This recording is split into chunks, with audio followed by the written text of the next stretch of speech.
Hello everybody, I just wanted to do a quick conversation talking about how to install and use GameMaker Studio 2, which is our current engine of choice. Now we've moved away from GameMaker 8.1. Wanted to give you a recap as to how to use it, so you've got plenty of time to familiarise yourself, because remember, you will be building your own projects using GameMaker Studio 2. So let's do a quick cover of the key skills.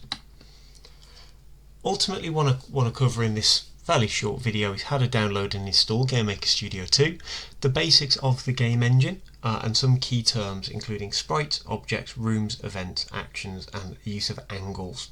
So let's jump straight into it. First thing to keep in mind is how to install GameMaker. So all you need to do is to jump on your web browser, search for GameMaker, and you'll get straight to the download page. Or of course you can jump into the link that I've put on Moodle, or you can click in the link in the description of this video, which will get you here. Dependent on whether you're using Windows or Mac, just choose the appropriate button. When you give it a download, if you're using Chrome or Edge, I think they all tend to put them in the top right hand corner. Now your downloads. Once it's finished downloading, give it a click. It'll ask, do you want to install? Yes, we do. And it should all be pretty self-explanatory from then on. All you'll be asked to do is, do you agree? Yes, you do, that kind of thing. Again, you won't be able to install this. There you go, it's telling me it's already installed, which is what I would have expected. You won't be able to, of course, do this at the computers at a college, and GameMaker Studio 2 will only work in C8 and C9 of Coombswood. That's where it's installed, and that's where it's been tested to work correctly. So once you download and open GameMaker, what you should then find, if I just close it and reopen it,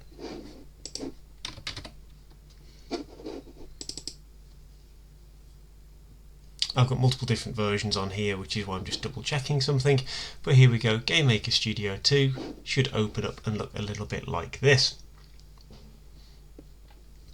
Usually you're given the choice to create a new piece of work, or to open an existing one, or to import existing projects.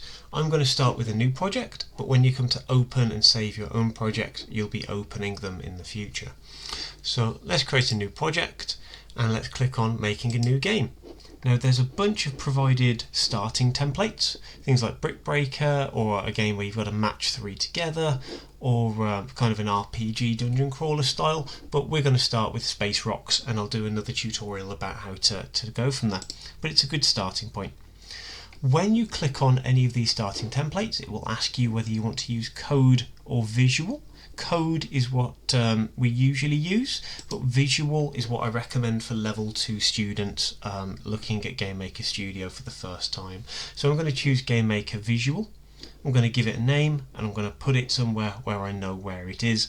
That can be directly on your OneDrive, or that can be on the machine itself. Just be aware we'll need to move it at the end of the lesson to save it. So I'm going to give that a let's go. And this is GameMaker Studio 2. In this template, we've only got a few things that are provided, and let's go through some of these key terms. Making sure we're comfortable with sprites and objects first. In this provided template, you can see that we have a sprites folder which contains things in it. That's why it's got kind of that lighter grey. And we've got rooms, which are our levels, our starting spaces.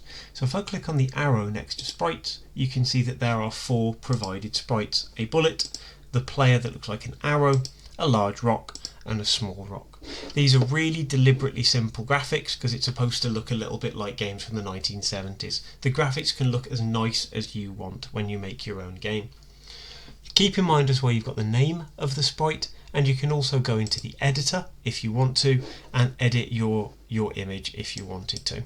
So we've got the options where we can edit that image, and we can change what's in our rock. For example, I'm going to just put a smiley face on my rock for a second, and then if I close that down, you'll see that my rock now has a smiley face on it. If I didn't want that, of course I could edit the image again, and I could remove that in whichever way I wanted to. I could use the eraser tool, and that's what I'm going to do just to get rid of that. I'm going to make the brush ever so slightly larger. There we go. Turns out I don't really want a smiley face on my rock, but you get the idea. So again, in Game Maker Studio 2, once you've made a change, just by closing it, it will automatically remember that change. And then I'm going to close that editor down as well. Every time you open something, it opens up what's called a workspace where you can make changes and edit things. So sprites are of course your graphics. They can be changed, their name can be changed there, or you can double click on them to open them in the workspace and you can change the name or the properties or whatever else. As you do more advanced things later on, you'll find that you can animate your sprites as well. So if you've got a jumping character or you've got someone casting a fireball, you could have whatever graphic you wanted.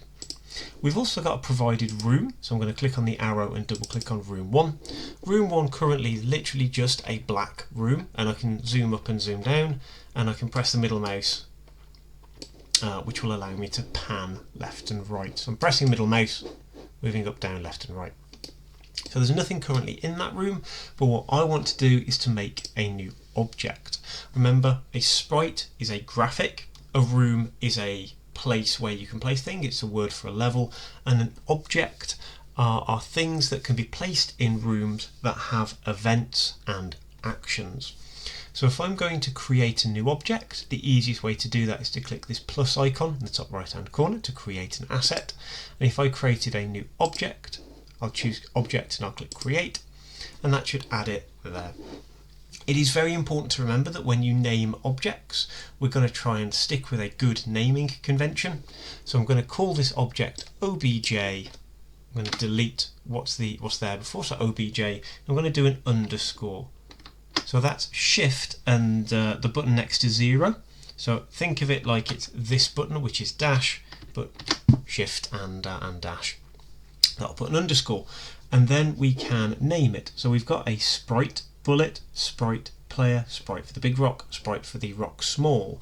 But what I want here is obj underscore player. That will create rules for our player, and then we can attach a sprite to it by clicking the no sprite icon. Choosing from our sprites folder, as you can see we've got them here, I can click on the sprites folder and I can choose the sprite that I want. We can of course add more sprites, and these can come from the internet, these can be drawn entirely up to you. We've got a series of properties, but what we mostly care about are our events and our actions. If you remember Game Maker 8.1, exactly the same terms, exactly the same language. All I'm going to do very quickly is create a very simple event. We're going to add an event, which is going to be a key press event, and I'm going to say when I press right, I want to go right. So when I press the right key, then it gives us a choice of whether we want to use code or visual. For you guys, I want you to click visual, and I also want you to say don't ask this again for this project, so it won't pop up every time. So visual, which is the drag and drop. Code is obviously if you're much more comfortable with code, which I don't recommend, but it's there if you want it. I'm going to press OK, and then by pressing the middle mouse we can move across. So what do we want to do when we press the right button? In Game Maker 8.1, on the right hand side there was just a list of things and we could choose from a series of tabs. Here it's all about the search bar. So our toolbox of all the things that we can do, we need to know the name of the thing that we want to do to search it from the toolbox. So I'm going to search here, and what I want to do is to get it to move to the right. So move is what I'm looking for, and here's all of the movement things that we can do.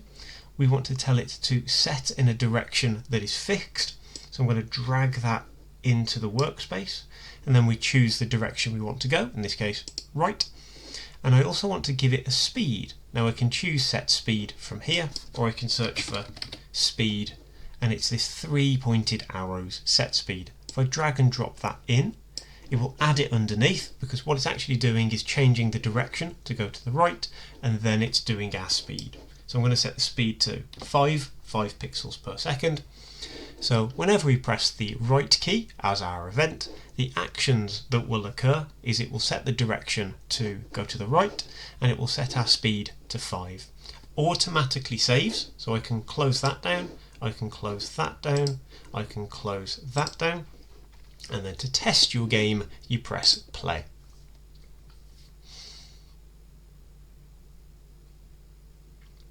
What we can see is our currently empty room, which is completely black, and we're thinking, well, that's strange, we've created this object, but if I close the play version of the game down, if I close that and back to the editor, we'll remember the room we created, if I double click back on room 1, is just a black room. There's nothing in there yet. If I want to put my object that I've just created, my player, into this room, the way you do that is you click it, drag, drag, drag, and then drop into the room where you want it. Then if I press play, it will do nothing until I trigger an event. So when I press the right key, I expect it to move to the right at a speed of 5 pixels per second, which is exactly what we see. So this tutorial is all about just core skills. So we've looked at what a sprite is, what an object is, what a room is, what an event, and what an action is. Now I want to talk about angles. The way GameMaker deals with the 360 degrees of an angle takes a little bit of getting used to. In GameMaker, going to the right, so imagine we've got something here in the middle, something going to the right is 0 degrees. Then if I wanted to go, let's say up, that's 90 degrees, and then left is 180, and then down is 270, and then all the way back to 0, which is also 360. So you can see here that obviously 45 degrees from there, so 45 degrees, that is all the way up here. Whereas if I wanted to let's say go the opposite direction, I'd take 360 and minus 45 off, and you could see where that would be.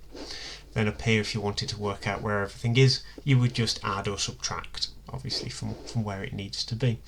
So this is an important thing to keep in mind when we're dealing with directions, especially if we want an object to be moving left, right, up or down, or any of the numbers in between. The reason why I mention this is if I go back to our object that we created for our player, you'll notice that the events and our actions, they don't go away. So if I click on the press right key and double click, that will open its actions, and by choosing this option here of saying going right, you'll notice what it's written is set the direction to 0. That's the number of degrees. Right is 0 degrees. If I instead told it, no, I'd like you to go up please, you'll notice it's now saying 90 degrees. If I were to choose down, for example, you know that's going to be 270. So just understand a little bit about what's actually going on under the hood when we are moving things around. Hopefully that's been a good whistle-stop tour of how to get GameMaker Studio downloaded and on your machine, and then how to make sure that you're creating and using projects. The only thing I'll just leave you with is saving a project, which you do File and you save your project. Then we need to find where your project is. So we need to go and transfer your project from wherever it is to make sure it's on OneDrive or moved off of the computer that you're developing it for. You can do that by going Save Project As, and then you can choose your OneDrive location and save it to there. That will give you a duplicate at the end of the lesson that you can then open through File and Open Project, and you can choose it that way, and that will open your project up. The project is saved as this file format, which is called a .yyp, and that will open the project as long as it's saved correctly. Any questions, you can always drop me a message on Teams, or if I can help in any way, do let me know.